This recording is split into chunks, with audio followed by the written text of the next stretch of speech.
Halo, jumpa lagi. Ini update Cavendish. Cuma beberapa hari yang lalu itu mencurigakan. Sering burung datang ke sini,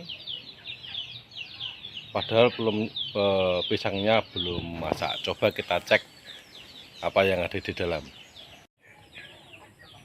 Nah, kita cek.